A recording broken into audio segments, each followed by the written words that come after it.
বন্ধুরা, বহির্বিশ্বের আক্রমণ ঠেকানোর জন্য বর্ডার গার্ড সবার আগে প্রতিরোধ করে তোলে। অর্থাৎ প্রত্যেকটি দেশের বর্ডার গার্ড দেশের সার্বভৌমত্ব রক্ষায় প্রথম ডিফেন্স লাইন হিসেবে কাজ করে। কারণ সীমান্তে কোনো দেশেরই সেনাবাহিনী মোতায়েন করা থাকে না। সীমান্তে যুদ্ধ শুরু হলে সর্বপ্রথম মোকাবেলা করতে হয় বর্ডার গার্ডকেই, তারপর সেখানে সেনাবাহিনী যায়। তাই বলা যায় বর্ডার গার্ড অত্যন্ত গুরুত্বপূর্ণ একটি বাহিনী। আজকের ভিডিওতে আমরা জানাবো বাংলাদেশ বর্ডার গার্ড কতটা শক্তিশালী এবং সীমান্তে ভারতীয় বর্ডার গার্ড বিএসএফ ও মিয়ানমার বর্ডার গার্ড কেন বাংলাদেশ বর্ডার গার্ডকে ভয় পায় সে সম্পর্কে বিস্তারিত জানাবো এই ভিডিওতে। তাই ভিডিওটি মনোযোগ সহকারে একদম শেষ পর্যন্ত দেখবেন। তো চলুন চ্যানেলটিকে সাবস্ক্রাইব করে দেখে আসা যাক। বন্ধুরা, বর্ডার গার্ড বাংলাদেশ অর্থাৎ বাংলাদেশ সীমান্ত রক্ষক বাংলাদেশের একটি আধা সামরিক বাহিনী। এর কাজ হলো মূলত বাংলাদেশের সীমান্ত রক্ষা করা। এর সদর দপ্তর ঢাকায় পিলখানায় অবস্থিত। বাংলাদেশের স্বাধীনতা অর্জনের পূর্বে এর নাম ছিল ইস্ট পাকিস্তান রাইফেলস, সংক্ষেপে ইপিআর। বাংলাদেশের স্বাধীনতা অর্জনের পর 1972 সালে এর নাম হয় বাংলাদেশ রাইফেলস বিডিআর। 2011 সালে এর নাম পুনরায় পরিবর্তন করা হয় এবং 2011 সালে এর নাম রাখা হয় বর্ডার গার্ড বাংলাদেশ বিজিপি। 2016 সালে এই বাহিনীতে সর্বপ্রথম নারী সৈনিক যুক্ত করা হয়। অর্থাৎ বর্তমানে বাংলাদেশ বর্ডার গার্ডে নারী সৈনিকও রয়েছে। যদি বাংলাদেশ বর্ডার গার্ডের ইতিহাস সম্পর্কে বলা যায় তাহলে বাংলাদেশ বর্ডার গার্ডের ইতিহাস কিন্তু বেশ পুরানো। 1795 সালে 29 জুন বর্ডার গার্ড বাংলাদেশ পরিবর্তন করা হয়েছিল। তখন বাহিনীটির নাম ছিল রামগড় লোকাল ব্যাটালিয়ন। সে সময় সৈন্য সংখ্যা ছিল 448 জন। তাই বলা যায় যে বাংলাদেশ বর্ডার গার্ডের ইতিহাস 230 বছরের পুরানো। সে সময় 1795 সালে 29 জুন 6 রাউন্ড গোলা, 448 জন সৈন্য, 4টি কামান এবং 2টি অনিয়মিত আশ্রয় দল নিয়ে রামগড় লোকাল ব্যাটালিয়ন গঠন করা হয়। এরপর 1861 সালে পূর্ব অঞ্চলে নিয়মিত এবং অনিয়মিত কুলির বাহিনী 1454 জনের সমন্বয়ে রামগড় লোকাল ব্যাটালিয়নকে পুনর্গঠিত করা হয়, যার নাম রাখা হয় ফ্রন্টিয়ার্স গার্ডস। এর সদর দপ্তর ছিল চট্টগ্রাম। এরপর ইস্ট ইন্ডিয়া কোম্পানি পিলখানায় প্রথম ঘাঁটি স্থাপন করে, যেটা বর্তমানেও রয়েছে। এরপর 1947 সালে ব্রিটিশ শাসন থেকে ভারত বিভাগের পর ইস্ট ফ্রন্টিয়ার্স রাইফেলসের নাম পরিবর্তন করা হয় ইস্ট পাকিস্তান রাইফেলস। এর সংক্ষিপ্ত নামকরণ করা হয় ইপিআর। কলকাতা মেট্রোপলিটন আর্ট পুলিশের একটি দল এবং একটি বাঙালি ও পশ্চিম পাকিস্তানের 1000 সেনা এই বাহিনীতে যোগ দেয়। দক্ষ নেতৃত্ব ও দিক নির্দেশনার জন্য ইপিআরে সামরিক বাহিনী থেকে সেনা কর্মকর্তাদের নিয়োগ দেওয়া হয়। অর্থাৎ 1947 সাল থেকে বাংলাদেশ স্বাধীনের আগ পর্যন্ত 1971 সাল পর্যন্ত এ বাহিনীর নাম রাখা হয় ইপিআর, অর্থাৎ ইস্ট পাকিস্তান রাইফেলস। পরবর্তীতে দেশ স্বাধীন হওয়ার পর 1972 সালে 3 মার্চ ইপিআর বাহিনীকে পুনর্গঠন করা হয় এবং এর নাম রাখা হয় বাংলাদেশ রাইফেলস বিডিআর। 1980 সালে 3 মার্চ থেকে এ বাহিনী সিকিউরিটি হিসেবে সরকারিকে জাতীয় পতাকা প্রদান করে। 1997 সালে 16 মার্চ বিডিআর বাহিনীর জন্য 3 রঙের সংমিশ্রণে ছাপা কাপড়ের ইউনিফর্ম পরিবর্তন করা হয় এবং পরবর্তীতে শেখ হাসিনার ক্ষমতায় আসলে বাংলাদেশ রাইফেলসের নাম পরিবর্তন করে রাখা হয় বর্ডার গার্ড বাংলাদেশ এবং এখনো পর্যন্ত এই নামটি রয়েছে। বাংলাদেশ স্বাধীন হওয়ার পর থেকে বাংলাদেশ বিজিবিআর সাথে এ পর্যন্ত বেশ কয়েকবার ভারত ও মায়ানমার যুদ্ধ জড়িয়েছে। সেসব যুদ্ধের কিছু ঘটনা আপনাদের সামনে তুলে ধরছি। বন্ধুরা, বাংলাদেশ স্বাধীন হওয়ার পর এ পর্যন্ত ভারতের সাথে আমাদের বেশ কয়েকবার সীমান্ত যুদ্ধ হয়েছে। এর মধ্যে উল্লেখযোগ্য হল 2001 সালের পাদোয়া যুদ্ধ। 2001 সালে এপ্রিল মাসের 3য় সপ্তাহে বাংলাদেশ রাইফেলস, বর্তমান বিজিপি ও ভারতের বর্ডার সিকিউরিটি ফোর্স বিএসএফ এর মধ্যে সংঘর্ষ ঘটে। 2001 সালে 15 এবং 16 এপ্রিল সিলেট সীমান্তে পাদোয়া এবং 19 এপ্রিল পুনরায় পাদোয়া সীমান্তে ভারতীয় বিএসএফ এর সাথে বিডিআর এর সশস্ত্র সংঘর্ষ হয়। সেই যুদ্ধে বাংলাদেশ বিজিপি কিন্তু সচরাচর বিজয় অর্জন করে। 1971 সালের পর থেকে বাংলাদেশের অত্যাশিত এলাকা পাদোয়া বিএসএফ নানা অবৈধ কর্মকাণ্ড চালিয়েছে বলে বাংলাদেশ অভিযোগ করেছিল। এবং সর্বশেষ বিএসএফ সেখানে অবৈধভাবে রাস্তা নির্মাণের কাজ শুরু করে এবং বাংলাদেশ সীমান্তে পাদোয়া অঞ্চলে ভারতের বিএসএফ রাস্তা নির্মাণ করেছিল। কিন্তু আন্তর্জাতিক আইন এবং ভারত বাংলাদেশ সীমান্ত চুক্তি অনুযায়ী সেখানে রাস্তা বানানোর আইন পরিপন্থী কাজ। বাংলাদেশ বরাবর নিষেধ করলেও ভারতের বর্ডার গার্ড কখনোই তা মানেননি। এমন অবস্থায় বাংলাদেশ বর্ডার গার্ডের সেই সময় যুদ্ধ করা ছাড়া আর কোনো হাতে উপায় ছিল না। তাই তারা পাদোয়া দখল করে নেয় এবং সেখানে বাংলাদেশ বর্ডার গার্ড শক্তিশালী একটা অবস্থান নেয়। ভারতীয় বিএসএফ জানতে পারে যে তারা কখনোই বাংলাদেশ বিজিবির সাথে যুদ্ধে টিকতে পারবে না, তাই তারা সেখান থেকে ভয়ে পালিয়ে যায় সেই এলাকা থেকে 800 কিলোমিটার দূরে। 2001 সালে 18 এপ্রিল কুড়িগ্রামের রোমারিতে ভারত ও বাংলাদেশের মধ্যে আবারও যুদ্ধ ঘটে। এই যুদ্ধটি বরাবরই যুদ্ধ নামে পরিচিত। এই যুদ্ধে 18 জন ভারতীয় সীমান্তরক্ষী বাহিনী মারা যায়। কুড়িগ্রামে রোমারি সীমান্তে গ্রাম বড়াইবাড়িতে এই সংঘর্ষের পর বাংলাদেশ ভারত সম্পর্ক এক কঠিন সংকটের মধ্যে পড়ে যায়। ভোররাত থেকে যুদ্ধ শুরু হয় টানা 6 ঘন্টা এবং ভারতীয় বাহিনী পিছু হাঁটে। আপনাদেরকে একটি কথা জানিয়ে রেখে সে সময় 400 ভারতীয় বর্ডার গার্ড বিপরীতে মাত্র 16 জন বাংলাদেশি বর্ডার গার্ড যুদ্ধ করেছিল। ওই সময় দুই দেশের সীমান্তরক্ষী বাহিনীর উচ্চ পর্যায়ে জরুরি কথাবার্তা চলছিল, কিন্তু তাতে সংঘর্ষ থামেনি। ভারতীয় সীমান্তরক্ষী বাহিনীর বহু সদস্য নিহত হওয়ার পরে কেবল তারা পিছু হাঁটে। এই যুদ্ধে 3 জন বাংলাদেশি বিজিবি সদস্য মারা যায় এবং বিপরীতে ভারতের 18 জন সৈন্য মারা যায়। এরপর ভারতীয় বর্ডার গার্ড ভয়ে পিছু হাঁটে এবং সেই যুদ্ধে বাংলাদেশ বর্ডার গার্ড জিতে যায়। এরপর 2005 সালে ভারতের সাথে আবারও বাংলাদেশ বর্ডার গার্ডের যুদ্ধ শুরু হয়, সেটা আখড়া যুদ্ধ নামে পরিচিত। 2005 সালে 16 এপ্রিল আখড়া উপজেলায় বাংলাদেশ ভারত সীমান্তের হীরাপুরে গ্রামে সীমান্ত পিলার 2022/3 ASP এর নিকটে দুই দেশের মধ্যে সীমান্ত যুদ্ধ ঘটে। 20 বা 25 জন সশস্ত্র বিএসএফ সদস্য 70 থেকে 75 জন ভারতীয় নাগরিক সেদিন বাংলাদেশ সীমানায় 300 গজ ভিতরে হীরাপুর গ্রামে প্রবেশ করে। বিএসএফ ও ভারতীয় নাগরিকরা হীরাপুর গ্রামে ব্যাপক লুটপাট শুরু করে। গ্রামবাসী বাধা দিলে বিএসএফ গুলি করে। তখন উপস্থিত বিডিআরের সদস্যদের সাথে গ্রামবাসী বিএসএফ এর সাথে সম্মুখ সংঘর্ষে জড়িয়ে পড়ে। বিডিআর ও বিএসএফ এর মধ্যে সামনাসামনি প্রায় 4 থেকে 5 ঘন্টা তীব্রভাবে গুলি বিনিময় হয়। এই যুদ্ধে বিএসএফ এর কোম্পানি কমান্ডার শ্রী জীবন কুমার গুলিবিদ্ধ হয়ে নিহত হয়। এছাড়া কনস্টেবল কে গুলিবিদ্ধ হয়।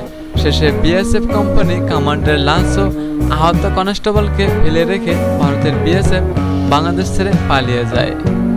পরবর্তীতে গণপ্রজাতন্ত্রিক বাংলাদেশ সরকার গুরুত্বপূর্ণ কাজের স্বীকৃতি স্বরূপ 2 জনকে বাংলাদেশ রাইফেলস পদক, 3 জনকে প্রেসিডেন্ট রাইফেলস পদক খেতাবে ভূষিত করেন।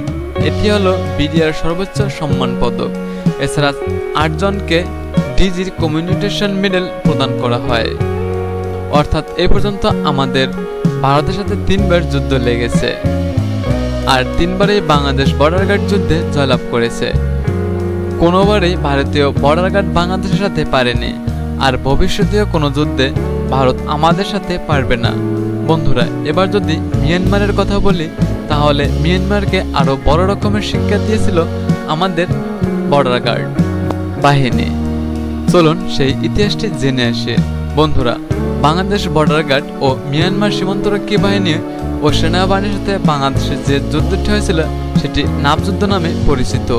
নাব যুদ্ধ 2000 সালে 8 জানুয়ারিতে বাংলাদেশ রাইফেলস, বর্তমান বর্ডার গার্ড বাংলাদেশ ও 12 মাস সীমান্তরক্ষী বাহিনীর মধ্যে সংঘটিত একটি যুদ্ধ।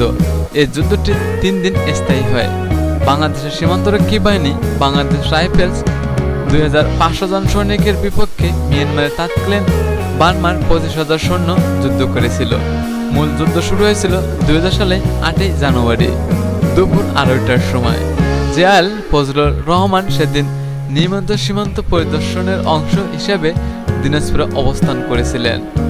সেখান থেকে তিনি বিসমিল্লাহ বলে একটি কোর্ট ওয়ার্ডের মাধ্যমে অপারেশন শুরুর আদেশ দেন। অর্থাৎ সে সময় বিডিআরের মূল কোডটি ছিল বিসমিল্লাহ। তিনি বিসমিল্লাহ বলে অপারেশন শুরু করেন। যুদ্ধ সংঘটিত হয়েছিল টেকনাফের বয়ান ইউনিয়নের তোতার দ্বীপ সংলগ্ন অঞ্চলে। এখানে নাফ নদীর একটি বাঁকের সামনে প্রথম গুলি করে বিডিআর। অতিরিক্ত হামলায় মিয়ানমারের প্রায় 6 শতাধিক সৈন্য ও বাঁধ নির্মাণের শ্রমিক নিহত হয়। যুদ্ধে বার্মার সেনা সাহেবের সহযোগিতায় খবর গোয়েন্দা সূত্রে পেত যুদ্ধের কিছু আগে বেশ কিছু গোয়েন্দাকে বার্মায় পাঠিয়ে দেয় হয়েছিল তথ্য সংগ্রহের জন্য। বাংলাদেশি গোয়েন্দারা সে সময় মিয়ানমারি ঢুকে জানতে পারে যে মিয়ানমারের প্রায় 25,000 সৈন্য সেখানে উপস্থিত হয়েছে, অর্থাৎ তারা 25,000 সৈন্য একত্রে বাংলাদেশে হামলা করবে। এই তথ্য পেয়ে বাংলাদেশ বর্ডার গার্ড বুঝতে পারে যে তাদের সামনে বিপদ অবস্থান করেছে এবং মাত্র 2500 জন সৈন্য নিয়ে তা আবার শুধুমাত্র বিডিআরের সৈন্য নিয়ে মিয়ানমার সেনাবাহিনী, নৌবাহিনী এবং মিয়ানমার বর্ডার গার্ডকে একা মোকাবেলা করা সম্ভব হবে না। তাই এখানে কৌশল পদক্ষেপ নেয় Bangladesh border guard. Bangladesh border guard চিন্তা করে তারাই সর্বপ্রথম হামলা করবে এবং মিয়ানমার কিছু বুঝে ওঠার আগে তাদেরকে উচিত শিক্ষা দিয়ে দেবে। যেমন বলা তেমন কাজ, বিসমিল্লাহ বলে যুদ্ধ শুরু হয় এবং এই যুদ্ধে বর্ডার গার্ডের 25 জন সৈন্য লড়াই করেছিল 25,000 বিশাল বাহিনীর সঙ্গে। যেহেতু বাংলাদেশ বর্ডার গার্ড প্রথম আক্রমণ শুরু করে, সেহেতু তারা কিছু বুঝে ওঠার আগে যুদ্ধে হার মেনে নিতে হয় এবং মাত্র কয়েক ঘন্টার যুদ্ধে মিয়ানমারের প্রায় 600 সৈন্য মারা যায়। বিপরীতে বাংলাদেশের একজন বর্ডার গার্ড মারা যায়নি। 600 সৈন্য মারা যাওয়াতে মিয়ানমার সেনাবাহিনী মনোবল দুর্বল হয়ে পড়ে এবং তারা যুদ্ধে আত্মসমর্পণ করে। কিন্তু মজার বিষয়টি হলো সে সময় কিন্তু বাংলাদেশ সেনাবাহিনীর বহর তখনও যুদ্ধক্ষেত্রে পৌঁছায়নি। বাংলাদেশ সেনাবাহিনী পৌঁছানোর আগেই বাংলাদেশ বর্ডার গার্ড যুদ্ধে জয়লাভ করে ফেলে এবং বাংলাদেশের এই বিশাল জয়ের পরে মিয়ানমার ভুল করেও আর কখনো এই নাফ নদীর দিকে তাকায়নি এবং বাংলাদেশের সাথে যুদ্ধে জড়ানোর মতো কোনো রকম পদক্ষেপ নেয়নি। অর্থাৎ এই পর্যন্ত ভারত ও মিয়ানমারের সাথে যতবার আমাদের সীমান্ত যুদ্ধ হয়েছে প্রত্যেকবারই বাংলাদেশ বর্ডার গার্ড জয়লাভ করেছে। বন্ধুরা, এবারে আমরা জানবো বাংলাদেশ বর্ডার গার্ড কি কি অস্ত্রশস্ত্র ব্যবহার করে সেই সম্পর্কে। বন্ধুরা, বাংলাদেশ বর্ডার গার্ডের প্রধান অস্ত্র হলো assault rifles. Bangladesh border guard মূলত দুই ধরনের অ্যাসল্ট রাইফেলস ব্যবহার করে। একটি হলো BD-8 অ্যাসল্ট রাইফেলস, যেটি কিন্তু বাংলাদেশ নিজেরাই তৈরি করে থাকে, এবং আরেকটি হলো টাইপ 56 অ্যারোস রাইফেল, যেটা কিন্তু বাংলাদেশ নিজেরাই তৈরি করে থাকে। এটি মূলত গণচীনে নির্মিত টাইপ 56 রাইফেলসের লাইসেন্স নিয়ে বাংলাদেশ সমরাষ্ট্র কারখানায় উৎপাদিত একটি অস্ত্র এবং বাংলাদেশ বর্ডার গার্ড স্নাইপার হিসেবে ব্যবহার করে থাকে টাইপ 85 স্নাইপার রাইফেল। এটি মূলত চীনের তৈরি। টাইপ 85-এর বাংলাদেশি ভার্সন। এছাড়াও বাংলাদেশ বর্ডার গার্ড বেশ কয়েক ধরনের মেশিন গান ব্যবহার করে থাকে। মেশিন গানগুলোর মধ্যে উল্লেখযোগ্য হলো RPG, যেটা তৈরি করে থাকে রাশিয়া। এছাড়া রয়েছে BD-14, BD-15, টাইপ 67, মিটাল MG3, যেটা জার্মানির তৈরি, এবং টাইপ 54, যেটা গণচীনের তৈরি। এই মোট 6 ধরনের মেশিন গান ব্যবহার করে থাকে বাংলাদেশ বর্ডার গার্ড। এছাড়াও বেশ কয়েক ধরনের গ্রেনেড ব্যবহার করে থাকে বাংলাদেশ বর্ডার গার্ড, এবং Bangladesh border guard BJP motor হিসেবে ব্যবহার করে টাইপ 63-1, BF-20-61 এবং BF, যেটি বাংলাদেশের তৈরি। এ সকল মোটর ব্যবহার করে বাংলাদেশ বর্ডার গার্ড। এছাড়াও ট্যাঙ্ক বিধ্বংসী অস্ত্র রয়েছে বাংলাদেশ বর্ডার গার্ডের কাছে। এর মধ্যে উল্লেখযোগ্য হলো 20 টাইপ 69, RK-30 রাকার। আরেক ট্যাগ বিন্দুর মিসাইলগুলো যথেষ্ট উন্নত মানের এবং এগুলো মার্কিন যুক্তরাষ্ট্রের তৈরি। এছাড়াও বিভিন্ন ধরনের সাজুয়াজান ও হেলিকপ্টার ব্যবহার করে থাকে বাংলাদেশ বর্ডার গার্ড, এবং বাংলাদেশ বর্ডার গার্ড কিন্তু জলপথে বেশ সক্রিয়। জলমান হিসাবে বাংলাদেশ বর্ডার গার্ডে রয়েছে BGP শাহজালাল, যেটা উপকূলীয় অঞ্চলে প্যাট্রোল ভ্যাসেল। এছাড়াও রয়েছে সিলভার কাপ 40টি, হাই স্পিড ইন্টারসেপ্টর ভেসেল 4টি, হাই স্পিড পেট্রোল ভেসেল 50টি, হাই স্পিড পেট্রোল বোট 50টি, হাই স্পিড পেট্রোল বোট 250টি ভাসমান।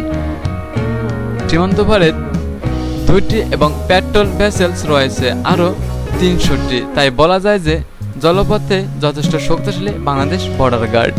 তবে বাংলাদেশ বর্ডার গার্ডের কাছে কোনো রকম ম্যানপ্যাথ এয়ার ডিফেন্স সিস্টেম নেই, যেটা আমাদের জন্য লজ্জাজনক। অর্থাৎ শত্রুপক্ষ যেমন ভারত বা মিয়ানমার যদি তাদের হেলিকপ্টার বা যুদ্ধবিমান নিয়ে বাংলাদেশ ঢোকার চেষ্টা করে, তাহলে তাদেরকে বাধা দেওয়ার মতো কোনো অস্ত্র কিন্তু বাংলাদেশ বর্ডার গার্ডের কাছে নেই।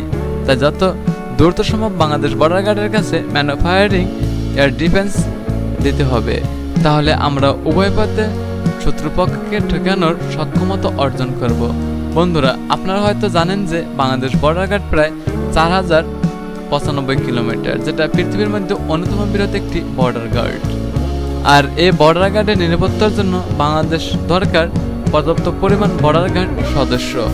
বর্তমানে বাংলাদেশের বর্ডার গার্ডের সংখ্যা প্রায় 80,000, তবে এর সংখ্যা আরও বাড়াতে হবে, কমপক্ষে 1.5 লক্ষ করলে ভালো হয়। তো বন্ধুরা, বাংলাদেশ বর্ডার গার্ড সম্পর্কে বিস্তারিত তথ্য জেনে আপনার কেমন লাগলো তা অবশ্যই কমেন্ট করে জানাবেন। এবং এরকম ভিডিও তৈরি করতে আমার যথেষ্ট কষ্ট হয় এবং দীর্ঘদিন রিসার্চ করতে হয়। তাই ভিডিওটি ভালো লাগলে অবশ্যই একটি লাইক দেবেন এবং সাবস্ক্রাইব করে আমাদের পাশেই থাকবেন। আমাদের এই ভিডিওটি শেয়ার করে সবাইকে দেখার সুযোগ করে দেবেন। তো আজকে এই পর্যন্ত, দেখা হচ্ছে পরবর্তী ভিডিওতে।